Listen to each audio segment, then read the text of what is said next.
정치 맞수다 시작하겠습니다. 오늘은 더불어민주당 한민수 의원, 국민의힘 정성국 의원과 함께하겠습니다. 어서 오세요. 안녕하세요. 안녕하세요. 오늘 새벽 0시부터 21대 대통령을 뽑기 위한 공식 선거운동이 시작이 됐습니다. 기호 1번은 더불어민주당 이재명 후보, 기호 2번 국민의힘은 돌고 돌아서 김문수 후보로 확정이 됐습니다. 지난 주말 벌어진 국민의힘 얘기부터 안 할 수가 없습니다. 먼저 김문수 후보의 발언부터 들어보시겠습니다. 경선 과정에서는 때로 의견이 다를 수 있습니다. 때로는 말과 행동이 상처로 남기도 합니다. 국민의힘 대통령 후보로서 저 역시 더 넓게 품지 못했던 점에 대해서 이 자리에서 진심으로 사과드립니다. 특히 국민 여러분 얼마나 애를 태우셨습니까? 진심으로 사과드리고 더 잘하겠다는 다짐의 큰 절을 국민 여러분들께 올려드리겠습니다. 맞춰주십니다.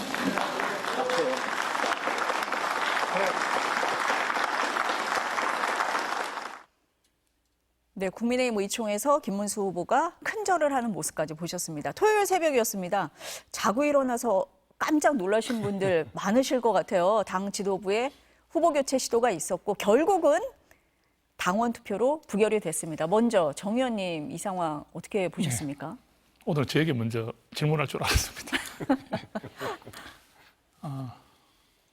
이게 도대체 뭐 어떻게 제가 설명을 좀 드려야 될지 정말 국민의힘의 한 의원으로서 우리 국민들과 당원들께 송구하다는 말씀을 먼저 드리고 싶습니다. 왜냐하면 상식적으로 있을 수 없는 일이 사실 있었죠. 예. 물론 김문수 후보가 그 단일화를 이렇게 언급하면서 가장 적극적인 이제 단일화를 하겠다고 했지 않습니까? 그걸 이제 누누이 약속을 한 건 사실이에요. 그러면서 우리가 이제 우리 한동훈 대표를 지지했던 분들이 봤을 때는 단일화 전략을 쓰면서 표를 많이 얻어갔기 때문에 어떻게 보면 한동훈 대표와의 최종 경선을 이겼다는 말을 하는 분도 계세요, 그죠? 예. 그러면 어떻게 보면 저희 한동훈 대표와 함께했던 의원들이나 지지자들이 봤을 때는 김문수 후보에 대해서 그렇게 곱게 볼 수는 없잖아요, 그죠? 근데 어제 지난번에 발생했던 그 일에 대해서 우리 친한계 의원 16명도 이 사태에 대한 지도부 책임을 거론하지 않았습니까? 왜 그랬겠습니까? 이것은 김문수 후보가 단일화 전략을 써서 국민과 당원들에게 약속한 것을 지키지 않고 선거에서 이긴 후에 말이 바뀌었다는 부분을 지적을 함에도 불구하고 그런 이유와는 다르게 후보 강제 교체라는 부분들, 이런 진행된 일들은 이거는 정말 뭐 김문수 후보의 잘못과는 비교할 수 없는, 우리 민주주의 사회에서는 있을 수 없는 일이 사실 생긴 거죠. 예. 근데 저는 이런 말씀을 좀 드리고 싶어요. 지난 이틀간에 있었던 일들이 정말 대한민국 헌정사에 다시는 있을 수 없는 일이라고 생각하는데, 그래도 마지막 기대는 하나 있습니다. 어떤 거냐면, 우리 당원들이 부결시켜 줄 거라 기대 안 했습니다. 사실 우리 한민수 의원님도 다 보고 계셨겠지만, 저희가 사실 가처분 결과를 좀 계속 기다렸거든요. 저희들도 그때 그 전에 모여가지고 가처분 결과가 나오냐에 따라, 어떻게 나오냐에 따라서 우리가 좀 어떻게 대응하느냐에 대한 고민을 많이 했어요. 그 말은 이 당원 투표에 대해서는 기대를 안 했습니다. 왜냐하면 당연히 찬성 쪽으로 갈 거라는 예상을 할 수밖에 없었어요. 왜? 단일화를 찬성하는 분이 대부분 당원들이 많았기 때문에 사실이거든요. 그러면 아무리 이 절차가 부적합하고 했다 하더라도, 또는 하루 이틀 사이 긴박하게 벌어진 일이기 때문에 당원들이 이 상황이나 사정을 정확하게 이렇게 인지하기에는 그것도 주말이었지 않습니까? 그래서 이거는 분명히 이 당 지도부에서 이 짜놓은 각본 따라 갈 수밖에 없을 거라는 생각을 했기 때문에 김문수 후보마저도 기대하지 않았다 하지 않습니까? 그런데 저는 방금 말씀드렸죠. 마지막 희망이었죠. 우리 당원들께서 부결을 시켜주셨어요. 그렇다는 말은 저희 국민의힘의 당원들, 또 국민들의 상식은 아직 살아있다. 비록 저희들이 방금 제가 처음에 말씀드리면서 제가 한 명의 국회의원으로서 송구하다는 말씀을 드리는 것과 함께 저희 당이 보여줬던 모습들이 너무나 부끄럽고 너무나 있어서는 안 되는 일이었지만, 그래도 마지막 가진 희망은 현명하게 우리 당원들이 이걸 전부 다 무력화시키고 무효화시키고 이 상황을 다시 돌려주셨다. 그래서 오늘부터 이제 공식 선거운동 시작 아닙니까? 사실은 저희들이 참 얼굴 들기가 부끄러운 일이지만, 그래도 우리 우리 국민의힘의 마지막 이 양심을 우리 당원들이 지켜주셨기 때문에 저희들의 잘못도 있지만 마지막으로 저희들에게 이 지지를 버리지 말아달라는 호소를 드려야 되는 입장인 것 같습니다.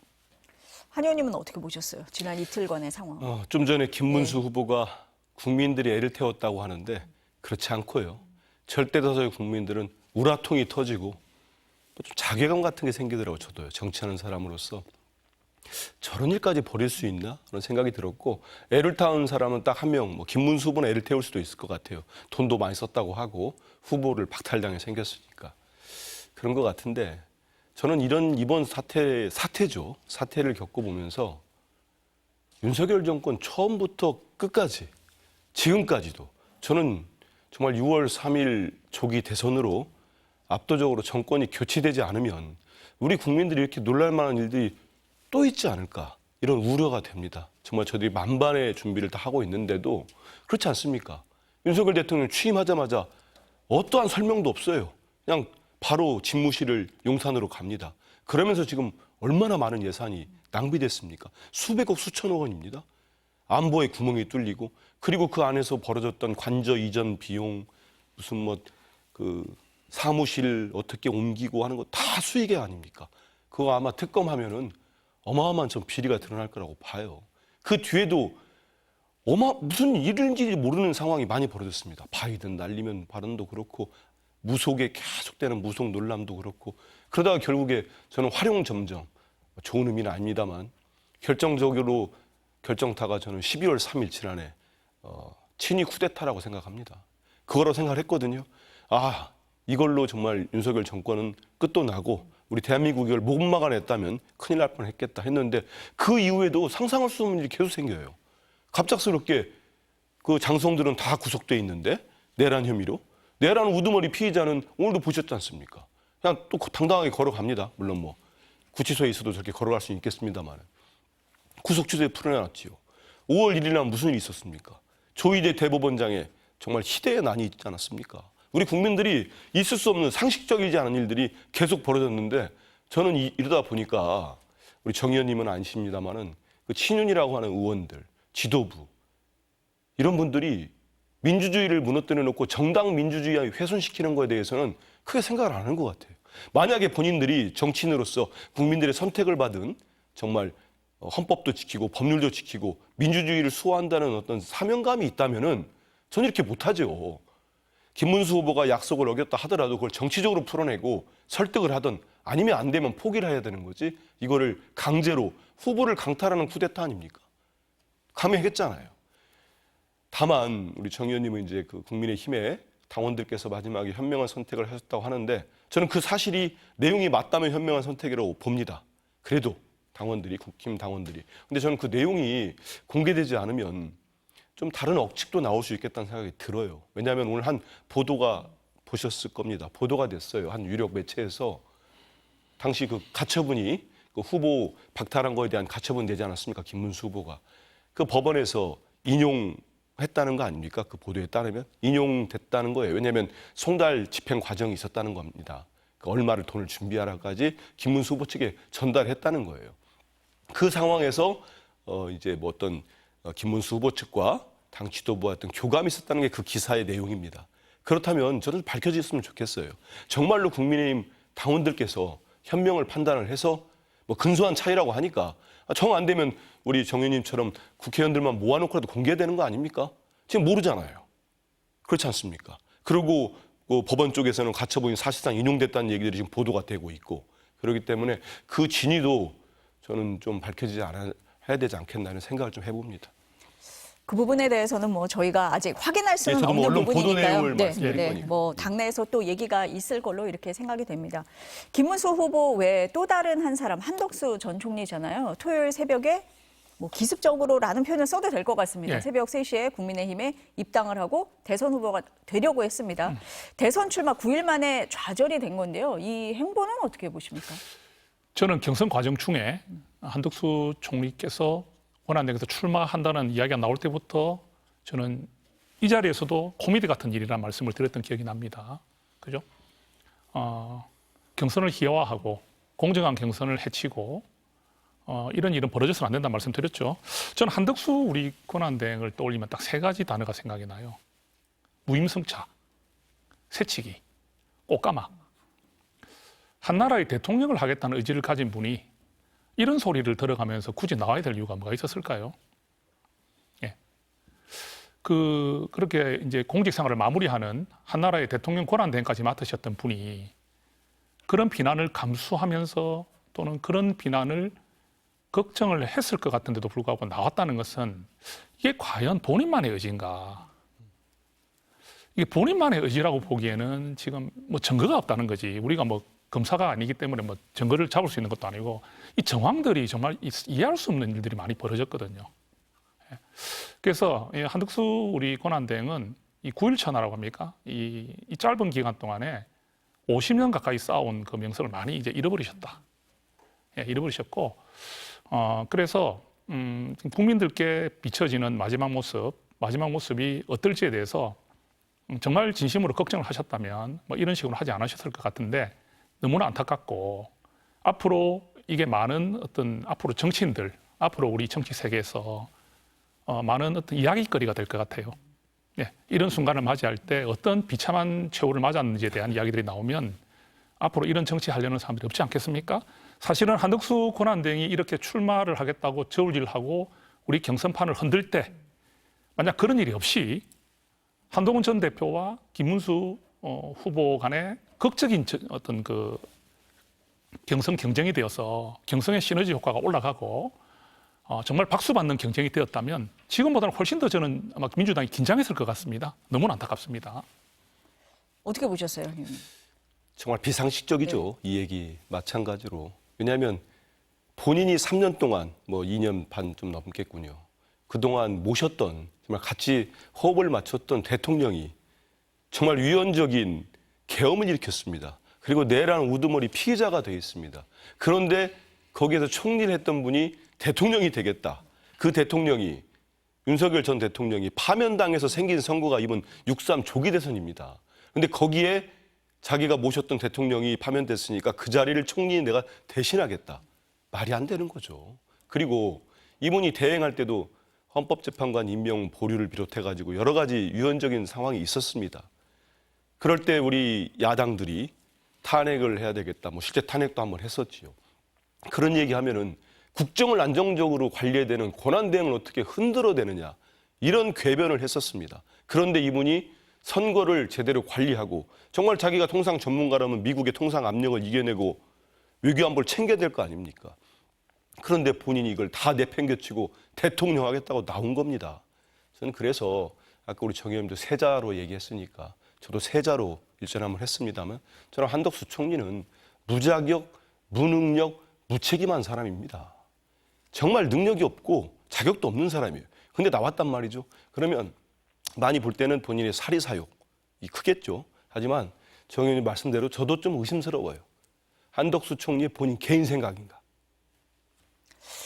그러면은 지금 네. 아까 정 의원님도 말씀을 하시고 한 의원님도 비슷하게 말씀을 하세요. 네. 뭔가 있는 건 아닌가라고 좀 보시는 부분이 있는 것 같아요. 그럼 무리하다라고 생각이 될 법도 한데 지도부가 이렇게까지 한 이유, 뭐 사전 시나리오가 있었다, 뭐 이렇게도 보십니까? 이게 저는 왜 그 그러고 우리 보세요? 그날 예. 이 새벽에 이 일이 감행되기 전에 의총이 있었지 않습니까? 저는 가지 않았습니다. 의총에 가지 않는 것도 의사표현입니다. 한 60명 좀 넘게 그러면 107명 중에 60명 정도가 왔다고 하거든요. 근데 거기 참석했던 분들 몇 분 이야기를 들어보면 비대위에 위임을 한 건 맞아요. 비대위에. 의총에서 비대위 위임은 했습니다. 근데 비대위에서 이런 식으로 있을 수 없는 일을 저지를 거라고 생각하지는 못했다는 거죠. 그러면 어떤 분들은 거기 있는 60분의 의원들이 여기도 책임이 있지 않느냐. 저는 그분들의 마음은 좀 달랐다 생각해요. 물론 이런 식으로 진행하는 데서 암묵적 동의를 한 사람이 있을지 몰라도 또 거기에 일정 부분의 숫자들은 이렇게까지 새벽에 1시간 사이에 접수를 받고 한덕수 권한대행만 등록할 수 있도록 만들어주고 그 32가지의 서류를 그 미리 준비가 다 되어 있어야 되는 부분들 아닙니까? 그러면 이게 도대체 그리고 뭐 모든 그런 규정들에 대해서도 명확한 설명도 그렇게 크지 않은 상태에서 이를 밀어붙일 때 그때 저희들이 이걸 어떻게 받아들이겠습니까? 그래서 그런 상황으로 진행되다 보니까 이해가 안 되죠. 그러면 이렇게 생각할 수 있습니다. 저는 어떻게 보냐면 일단 모든 초점은 한동훈만은 안 된다는 게 일단 1순위였던 것 같아요. 그러니까 한동훈 전 대표가 다 이렇게 후보가 되는 것을 막는 것이 1순위다 보니까 그 1순위를 만들어내고 다음을 플랜을 진행하는 과정에서 이런 있을 수 없는 무리수들이 벌어졌다고 저는 보거든요. 그러니까 김문수 후보가 한동훈을 이기게 하기 위해서는 할 수 있는 모든 세력을 다 동원하고 거기서 성과가 났는데 김문수 후보보다는 또 하나 더 만에 하나 한동훈이 만약 올라오게 되면 자 보십시오. 만에 하나 한동훈이 최종 후보가 되었다. 이걸 두고 볼 수가 없지 않습니까? 그럼 또 하나의 장벽을 만들어놔야 되잖아요. 이런 추론들은 우리가 누구나 다 하고 있는 것이거든요. 안 그러고는 이게 지금 이게 상식적으로 이해가 됩니까? 아니 그러니까 우리가 보수 지지자들이 왜 그러면 당원들이 왜 막았겠어요? 아니 우리 단일화를 원하는 게 80%가 넘었다고 하는데 왜 그 하루아침 사이에 그걸 막았냐고요. 그러면 막았다는 것은 있어서는 안 되는 일이기 때문에 막았다는 뜻인데 그럼 이런 일을 끝까지 감행한 분들은 결국은 한동훈이 어떻게 되는 데에 대한 플랜들을 계속 짜다 보니까 이래 됐을 것이라고 저는 추측을 할 수 있는 거죠. 충분히 그런 무리한 시도를 했다고 볼 수 있다. 안 그러면요 설명이 안 됩니다. 그러면은 경선 과정에서부터 이미 사전에 시나리오가 있었고 당권에 더 관심이 있었다 이렇게 봐야 아니 됩니까? 그러면 네. 시나리오가 없었다면은 경선 시작할 때부터 한덕수 이야기가 왜 나옵니까? 경선을 시작하고 4강으로 올라갈 때 계속 한덕수 이야기가 나왔잖아요. 그러면서 후보들이 흔들렸지 않습니까? 김문수 후보는 단일화를 이제 하나의 그 어떤 선거 전략으로 활용한 것이고 홍준표 우리 후보께서도 이랬다 저랬다 왔다 갔다 하셨잖아요. 아니다 했다가 또 주변에서 그랬겠죠. 이거 전략으로 이거 안 하면 안 된다 했으니까 또 한동훈 대표만 끝까지 후보가 중심으로 되어야 한다. 이런 원칙을 일관되게 했지 않습니까? 예. 그렇게 좀 말씀드리고 싶습니다. 어떻게 보세요, 이 전체를? 네. 보면은 윤석열 전 대통령 측하고 친윤들하고 시나리오를 짠 건 맞는 것 같습니다. 그리고 그걸 단일화의 시너지를 보겠다, 어떤 상승 효과를 보겠다고 하면서 정 의원님 말씀대로 좀 분노하셨잖아요. 한동훈 전 대표가 후보 내는 건 막으려고 했던 것 같아요. 그런 것들에 있어서 김문수 후보도 부안해동한 거죠. 적극적으로. 본인이 즉각 단일화하게 하겠다. 제가 볼 때도 사기친 건 맞는 것 같아요. 지금 한덕수 후보 측에서 볼 때는 뭐 그렇게 의심할 만해요. 왜냐하면 바로 하겠다고 하고 계속적으로 얘기하지 않습니까? 그러다 보니까 국민의힘 지지층이랄지 당원들이 밀어주고 최종 결선에서 한동훈 후보가 그것 때문에 진 것 같습니다. 졌는데 저는 정말로 그 시나리오를 짠 사람들이 그러면 순수한 마음으로 대선에 이겨보겠다 하면서 한덕수, 김문수 플러스 하면은 단일화하면 아주 막강한 후보가 나온다? 그걸 상식적으로 생각하는 사람이 누가 있겠습니까? 아니 단일화라는 게 지금까지 우리 정치 역사에 보면은 뭐 하나만 예를 들면 DJP 단일화 보십시오. 김대중 대통령이 만든 당과 김종필 총재가 만든 당이 있습니다. 하나는 민주화의 본산이고 하나는 근대화 산업화를 상징하고 있습니다. 그래서 합쳐져가지고 시너지가 나서 김대중 대통령을 탄생시킨 겁니다. 김종필 총리가 되는 거고. 단일화라는 건 이런 겁니다. 서로 부족한 부분들을 채워주고 상승효과를 내는 거예요. 근데 한덕수하고 김문수가 붙으면 한문수입니까? 뭐 김덕수입니까? 그거 아무것도 안 되는 거예요. 그렇잖아요. 그 두 분 다 뭐 탄핵 반대하고 윤석열 대통령 떠받들고 있고 그런 사람들끼리 모이면은 확장성이 전혀 없는 거죠. 그렇다면은 저는 일전에도 제가 한번 말씀드린 것 같긴 한데 5월 1일 날 대법원의 조희대 대법원장에 있어서 아주 정말로 비상식적인 판결이 났잖아요. 그때 많은 분들이 의심을 한 게 있었습니다. 대법원을 통해서 한 게 사법부를 통해서 또 쿠데타를 일으켰구나.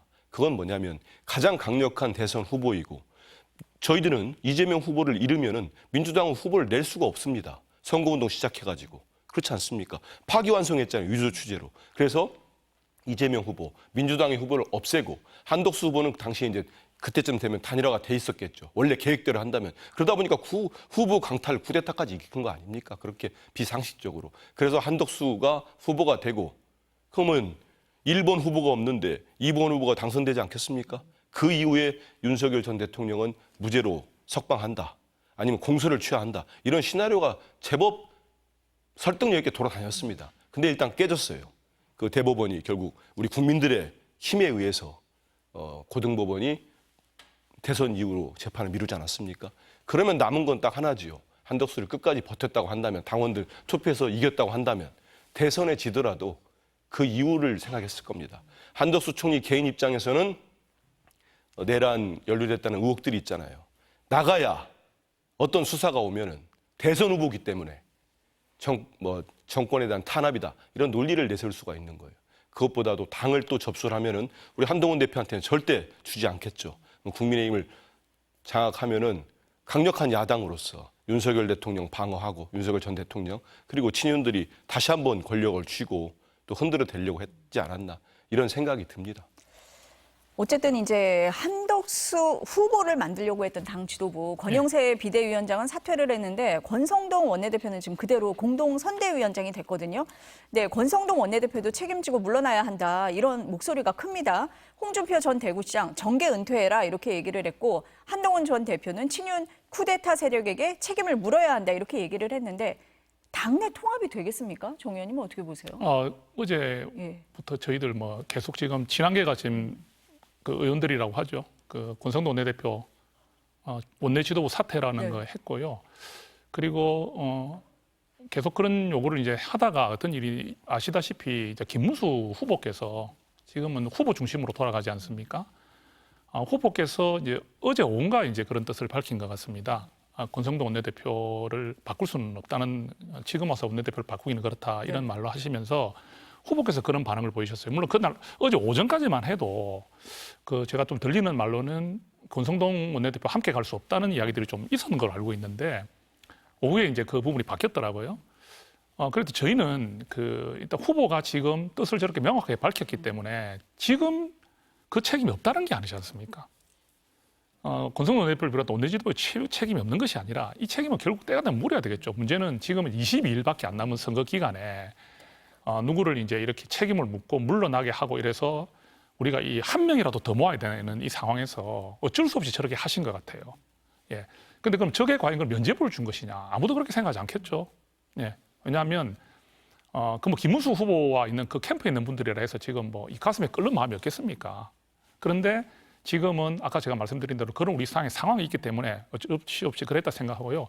저희 이제 입장에서는 이거를 뭐 저희들이 이렇게 한 부분은 김문수 후보가 잘했다고 한 것은 아니죠, 그죠? 김문수 후보를 후보 교체를 강제로 하는 데 대해서 이거는 상식과 공정에 맞지 않기 때문에 저희가 그렇게 해서 목소리를 낸 것이지 뭐 이 부분을 다른 쪽으로 받아들일 이유는 전혀 없어요. 예, 그래서 저는 이것이 지금 권성동 대표를 비롯한 그분들에게 우리 당이나 또는 국민들이나 또는 이렇게 해서 면죄부를 준 건 절대 아니다. 예, 잠시 우리가 큰 대선을 앞두고 우리 잠시 봉합된 것이다. 잠시 그렇게 저는 봅니다. 예. 일단 선거운동 기간이 짧기 때문에 할 수밖에 없는 네, 어쩔 수 없는 그런 상황이다라는 지금은 말씀이신 것 같고. 사실은 뭐 그 논리도 있을 수 있잖아요. 네. 저희들도 격렬하게 그런 논쟁이 좀 있었습니다. 책임 물어라. 그다음에 결단하시고 후배들에게 부끄러운 모습 보이지 말라 이런 말까지 했는데 그래도 거기 이제 반대로 올라오는 분들의 이야기도 있겠죠. 지금은 우리가 그런 걸 다 일단 접자. 일단 접자란 말이 어떤 뜻이겠습니까? 일단 접자. 일단은 합치자. 일단은. 예, 그 대선을 일단 치고 또 우리 지지자들의 마음이 있기 때문에 그렇게 저는 받아들입니다. 그러면 윤석열 전 대통령이 어제 메시지 냈잖아요. 예. 김문수 후보 지지한다라고 하면서 예. 여러 메시지를 내서 선거운동에 뛰어들었다 뭐 이런 평가도 나왔습니다. 이 부분은 어떻게 보세요? 제가 직접 말씀드리기보다는 조경태 우리 육선 의원님의 표현이 뭐 다 말씀하신 것 같아요. 좀 표현을 거칠게 하시긴 했죠. 예. 이제 입 이제 다물으라는 형태로 말씀하셨는데 왜 그렇게 하셨겠어요? 지금 윤석열 전 대통령은 가만히 계셔야 됩니다. 저 한 말씀 드리고 싶은 게 우리 보수가 이렇게 망가지는 데 있어서의 가장 큰 역할을 한 사람은 윤석열 전 대통령입니다. 비상계엄을 일으키고 위헌적 비상계엄을 일으키고 탄핵에 대한 찬반을 떠나서 국민에게 고통을 준 데 대해서 사과가 없었습니다. 그리고 지금 어떤 신분입니까? 오늘도 지금 어디 갔습니까? 법정에 갔죠. 그러면 본인을 바라보는 눈빛이 우리 국민들이 안 좋은 분이 훨씬 많아요. 그러면 지금 우리 당을 어떻게 도와줄 수 있습니까? 빠져 계셔야 되죠. 예. 빠져 계셔야 되는 분이 지난번에 떠날 때 이기고 돌아왔다는 마음을 아직도 가지고 계신지 지금 좀 저는 자중하시고 그냥 가만히 계셔주시면 좋겠다. 예, 우리 국민님 앞에 얼씬거리지 말아주셨으면 좋겠다. 예, 왜? 우리 당은 또 윤석열 전 대통령에서 한 번 더 망할 수 있습니다. 그래서 한동훈 전 대표께서 지금 김문수 후보께도 또 3가지 또 답을 달라고 하셨잖아요. 그중 하나가 뭡니까? 윤석열 전 대통령 부부와 단호히 절연하라는 것이 하나 들어 있습니다. 그렇죠, 그죠? 네. 그리고 또 더 큰 조건이 뭐였습니까? 계엄과 탄핵에 반대한 데 대해서 진심을 있게 사과하라. 그죠? 그건 우리 한민수 의원님도 아마 한동훈 전 대표 이 말을 공감하실 것 같아요. 그죠? 그런 데 대한 답을 주지 않으면은 그럼 어떤 분이 이렇게 말씀하시더라고요. 아니 그러면 선대위 합류하기 싫어서 조건 거는 거냐? 그거는 정말 말도 안 되는 소리죠. 뭡니까? 조건이 아니라 이것이 승리의 조건입니다. 이것이 우리가 거의 지금 회생불능의 상황까지 갔지만 마지막 우리가 이재명 대표와 이재명 후보와 싸워서 이길 수 있는 마지막 승리의 조건을 한동훈 전 대표가 내세운 겁니다. 이 3개에 대해서 답을 해야 되는데 그중 하나가 윤 전 대통령과의 절연 아닙니까? 예. 한 의원님은 어떻게 보셨어요? 윤석열 전 대통령 메시지. 아까도 말씀드린 것처럼 윤석열 전 대통령은 끝까지 국민의힘을 놔줄 생각은 없는 것 같아요. 영향력을 확대하고 어떻게든지 부여잡고 있겠다. 결국은 당에서 쳐냈어야죠. 일전에 말씀드린 것처럼 정상적으로 국민의힘이 지금의 모습이 아니고 그래도 국민들로부터 다시 한번 기회를 줄까 하는 마음이 들려고 했다면은 12월 3일 날 그 직후에 바로 출당을 시키고 탄핵에도 찬성을 하고 그렇게 했어야 됩니다. 그거를 이제 아마 한동훈 전 대표가 하려다가 이제 축출이 된 거죠. 결국은 그러면서 저는 국민의힘이 결국 망하는 쪽으로 택했다고 봅니다. 아니, 친위 군사 쿠데타를 일으켰고 실패로 끝났습니다. 국민들이 그걸 막아냈습니다. 그 정권이 어떻게 멀쩡할 수가 있습니까? 그 대통령이 권자로 복귀한다고요? 그게 상식적으로 말이 됩니까? 근데 그걸 믿고 있는 사람도 있었어요, 친윤 중에. 얘기 안 되는 거죠. 결국은 만장일치로 헌법재판소에 파면되지 않았습니까? 그런데도 끝까지 부여잡고 있었어요. 이제 어제 윤석열 전 대통령의 공개 지지 선언으로 김문수 후보는 이제는 규정이 돼버렸습니다. 극우 정강훈 목사가 키워줬잖아요. 자기가 뭐 키워줬다는 거 아닙니까? 윤석열 전 대통령이 지지한 후보. 이걸 가지고 이번 조기 대선에서 성격이 명확한 내란을 종식시키고 민주주의를 회복하고 윤석열이 망쳐놓은 나라를 바로 세우기 위해서 치러지는 선거가 6.3 조기 대선입니다. 근데 여기에서 국민의힘 김문수 후보가 표를 달라? 어떻게 그런 얘기를 할 수가 있죠? 저는 못한다고 봅니다. 그런데도 불구하고 왜 그러면 윤석열 전 대통령은 저렇게까지 하느냐? 일단 국민의힘이 그렇게 자리를 깔아준 겁니다. 관저에 가서 스크럼 짜고 수십 명이 지켜주겠다. 그 정광훈 목사 연단에 올라가서 윤석열과 함께 같이 싸우겠다. 얼마나 달콤합니까? 그리고 윤석열 전 대통령은 그래, 내가 있어야 너희들도 있지 하면서 개입한 거예요. 이제는 윤석열 전 대통령 못 놓습니다. 놓으면은 완전히 사라지는 거죠. 끝까지 붙잡고 있을 거고 저는 결국 그래서 지금 저런 모습들이 아까 잠깐 말씀드린 것처럼 22일밖에 안 남았습니다. 조기 대선 이후에 국민의힘이라는 불과 40일 전까지는 집권당이었습니다. 그 당의 또 남아있는 기득권을 놓고 또 다른 정말 이전 투구가 벌어지지 않을까 이런 생각을 해봅니다. 지금 신임 비대위원장에 김용태 의원이 예. 지명이 됐잖아요. 35살이죠. 최연소인데 그럼 좀 변하는 모습이 있겠습니까? 이미 신임 비대위원장에게도 윤 전 대통령과의 관계라든지 사과라든지 이런 요구가 나오는 것 같던데요. 예. 일단 김용태 우리 의원을 비상대책위원장으로 임명한 것은 나름 이유가 있다고 생각합니다. 왜냐하면 우리 김용태 의원은 제가 의정활동을 같이 하고 있고 또 국회 교육위원회에서 같이 또 활동을 하고 있습니다. 그래서 나름 생각이 굉장히 나름 이제 초선 의원으로서 또 젊은 의원으로서 확실한 어떤 가치를 갖고 있고 또 어떻게 한쪽에 치우치지 않는 그런 성향의 그런 모습을 보여왔기 때문에 이런 비대위원장으로 임명한 것 같고요. 또 하나 더는 알려진 대로 이번에 이런 있을 수 없는 일이 벌어지는 이 비대위의 모습들 속에서 유일하게 반대를 계속했고 그런 부분들이 김문수 후보의 마음을 판단에 그런 영향을 많이 미치지 않았나 싶습니다. 그래서 오늘 김용태 비대위원장, 신임 비대위원장 오늘 아까 아침에 하는 말을 좀 들었는데 아마 계엄과 탄핵에 대한 좀 부족했던 부분들에 대한 인정을 아마 발언을 한 걸로 저는 알고 있습니다. 물론 당연히 그렇게 해야죠. 그런데 더 중요한 것은 김용태 비대위원장을 앞세워서 그런 표현을 하는 것보다 훨씬 더 중요한 것은 우리 김문수 후보께서 직접 그런 말씀을 하시는 겁니다. 그러니까 김용태 비대위원장을 통해서 그런 말을 하는 것도 일정 부분의 효과는 있을지 몰라도 우리가 말하듯이 본인이 직접 이야기하는 것하고는 완전히 다릅니다. 그리고 또 지금 비대위원장이라는 자리가 이게 이제 임시적으로 지금 이제 지명된 자리 아니겠습니까? 그렇죠. 선출된 자리가 아닙니다. 지명된 자리이기 때문에 이 어떤 또 당무 우선권을 가진 대통령 후보 아래에 있기 때문에 실질적으로 할 수 있는 일들이 별로 많지가 않습니다. 그렇다 하더라도 저도 우리 김용태 의원께서 이 어려운 시기에 우리 당의 부족한 부분을 잘 메워가지고 우리가 국민들께 조금이라도 더 신뢰를 얻고 또 우리가 빨리 이 어려운 환경에서 벗어나는 데 있어서의 좋은 역할을 해줄 것을 제가 당부드립니다. 예. 어떨 것 같으세요? 네.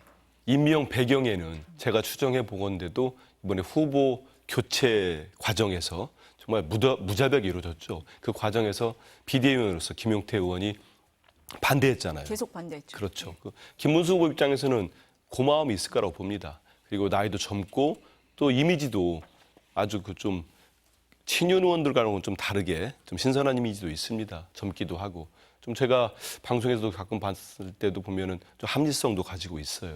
그래서 아마 시킨 것 같은데 과연 근데 김용태 비대위원장 내정자가 비준역이 되더라도 어떤 권한을 행사할 수 있을까 이런 생각은 좀 듭니다.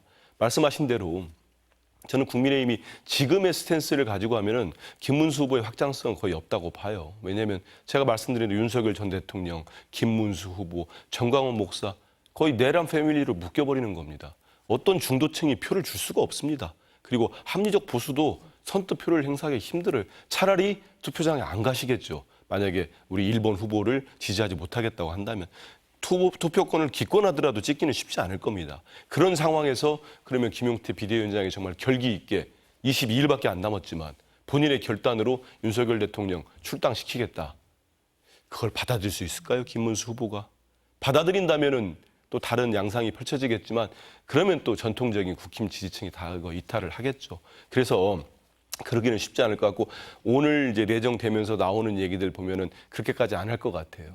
그러면 저는 김용태 비대위원장도 그동안 가지고 있던 본인의 어떤 정치적인 자산, 이미지 이런 것도 크게 훼손될 수 있습니다. 그리고 22일 뒤에 만약에 우리가 승리를 하고 정말 압도적인 날지 큰 표차로 뭐 아무튼 지는 거야. 뭐 0.73으로 뭐 진 다음에도 그럴 수 있으니까요. 근데 진 다음에 김용태 비대위원장이 저 자리를 지킬 수 있을까요? 전 그런 생각을 한번 해봅니다.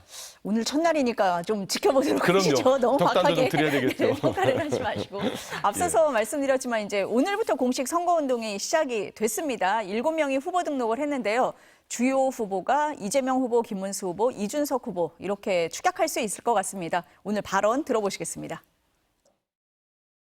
굴곡진 역사의 구비마다 우리는 언제나 승리했고 내란조차도 기회로 만들 만큼 우리 국민들은 지혜롭고 현명합니다. 저는 오늘 국민에 대한 강고한 믿음을 가슴에 품고 진짜 대한민국을 향한 짧지만 긴 여정을 여러분과 함께 하고자 합니다. 제가 이제 꿈꾸는 것은 우리 당에 그동안 나누어졌던 모든 훌륭한 인재들, 훌륭한 세력들 모두 합치고 통합을 하겠습니다. 그리고 여야도 하나가 되고 정말 남북이 자유통일되는 그날까지 제 꿈은 멈추지 않고 우리들의 행진은 계속될 것입니다. 양당이 서로 정권을 주고받는 정권 교환이 아니라 정권 교체가 이루어져야 한다는 것이 이번 대선의 시대 정신이며 양당이 아니라 새로운 정당에게 새로운 시대의 지휘봉을 넘겨줘야 한다는 시대 교체, 세대 교체의 열망이 이번 대선의 분명한 역사적 목표입니다. 오늘 선거운동 시작이었는데 이재명 후보는 서울 광화문, 김문수 후보는 서울 송파 가락시장, 이준석 후보는 전남 여수 산업단지로 향했습니다. 어떻게 의미가 있다고 보세요? 첫 유세지 선정은 선대위 내에서도 그렇고 정말 제일 중요한 이슈 중에 하나입니다. 어떻게 선정할 건지 고민 많이 하거든요. 우리 이재명 후보는 광화문을 선택하셨죠. 광화문은 정말 이번에 비세혁명을 일으킨 곳 아닙니까? 저는 정말로 위대하다고 생각합니다. 우리 국민들. 4.19도 그랬고 5.18도 그랬고 60대도 그랬고 그리고 12.3 때도 그랬고 우리 위대한 대한 국민들이 지켜주지 않았다면 대한민국의 민주주의가 지금까지 있었을까? 제대로 작동이 됐을까라는 생각하거든요. 응원봉을 들고 나오셨더라고요, 전부 다들. 저도 그래서 나중에 구했죠. 우리 당에서 구해가지고 사고해서 들고 나왔는데 그거 하나 갖고 정말 저는 윤석열 전 대통령이 들으면 뭘 할지 몰라도 저분은 너무 무도한 사람을 생각합니다. 정말 괴물 같은 사람이에요. 근데 그 정권을 끝장을 내지 않았습니까? 그 장소에서 이제는 피세혁명을 완수하고 정말로 국민 주권 시대를 한번 제대로 열고 싶다는 우리 후보가 지금 위기 아닙니까? 새 정권, 새 정부 정말 힘든 상황에서 출발할 겁니다. 그 각오를 밝히면서 우리 국민들과 끝까지 같이 하겠다는 걸 밝히셨고요. 김문수 후보나 이준석 후보가 왜 그랬는지 저는 잘 모르겠습니다. 정 의원님은 아세요? 네. 충분히 우리 여기 정하는 이유가 있죠. 일단은 저희는 전통적 지지층이 사실은 영남 아닙니까? 부산과 대구 이렇게 볼 수 있고 그죠? 영남권인데 또 우리 전통적 지지층에 먼저 가서 인사를 할 수도 있습니다. 그죠? 그런데 아무래도 저희 당이 예전부터 늘 말했던 게 중수층이거든요. 그죠? 수도권, 그죠? 중도 수도권 이야기할 때 그래서 서울 쪽인 선정은 당연한 것인 것 같고요. 이게 가락시장을 찾았는데 우리가 아무래도 대선 후보들이 절대 빠지지 않고 꼭 가야 되는 곳이 시장 아니겠습니까? 우리 국민들의 삶을 가장 잘 보여주는 곳이 시장이고 그리고 저기서 우리 많은 것을 얻을 수 있고 저도 국회의원으로서 제가 제 지역구에 있는 시장을 가보면 뭐 다른 데 가는 거하고는 좀 마음이 달라요. 예, 또 갔다 오면서 느끼는 것, 또 내가 어떻게 정치를 해야 될지 돌아보게 되는 계기는 늘 우리 서민의 삶이 녹아있는 시장을 갔을 때 느끼는 거거든요. 그래서 김문수 후보께서 저 시장을 선택한 것, 가락시장을 선택한 것도 방금 말씀드린 대로 충분한 그런 의미가 있지 않느냐 이렇게 생각합니다. 혹시 국민의힘 후보 교체 이것 때문에 좀 시끄러웠잖아요. 네. 이준석 후보가 반사이익을 얻고 있다. 이렇게 보십니까? 그 어떻게 부분에 보세요? 대해서 저도 일정 부분 인정합니다. 예, 인정하는 게 원래 우리가 이제 실망을 하게 되면 두 가지 유형이 나타나죠. 우리 지금 저희들이 좀 안타까운 모습은 이재명 대표를 후보를 찍을 수는 없기 때문에 투표를 하지 않겠다는 분들. 그 다음에 그렇다면은 우리 국민의힘에서 당 대표까지 하고 또 했던 이준석 대표를 찍는다는 말들, 뭐 이런 말들이 나올 수가 있지 않습니까? 그래서 이준석 대표가 굉장히 고무된 입장인 것 같아요, 그 캠프가. 그래서 제가 알기로 뭐 지금 득표를 10% 이상은 올리지 않겠나는 또 이야기도 하고 하는데 이런 부분들이 저에게는 굉장히 좀 가슴 아픈 일들이죠. 왜 그러냐면 저희는 단일화를 하지 않으면 지금 어렵습니다. 저희가 지금 이준석 대표와 단일화를 하지 않고 3자 구도로 가면은 지금 안 그래도 어려운 선거에서 지금 뭐 사실상 너무너무 어려운 상황이기 때문에 그래서 아까 김용태 비상대책위원장을 임명한 것도 사실은 이제 윤석 대표와의 관계까지 고려했다는 이야기들을 하지 않습니까? 그래서 이런 절박한 사항들이 있는데 근데 이준석 전 대표께서 후보께서 이래 쉽게 단일화 응할 것 같지가 않아요. 왜냐하면 본인의 지금 가치가 이렇게 커졌는데 또 김문수 후보가 가는 길과 이준석 후보가 말하는 그 부분에서 좀 이래 어긋나는 일들이 많잖아요. 부분들이 쉽지 않을 것이다 생각은 듭니다. 오늘 이제 선거운동 시작했으니까요. 저희가 다음 주에 만났을 때는 상황이 좀 어떻게 변해 있을지 또 얘기 나눠보도록 하겠습니다. 오늘 두 분 말씀은 여기까지 듣겠습니다. 감사합니다. 네, 고맙습니다. 예, 고맙습니다.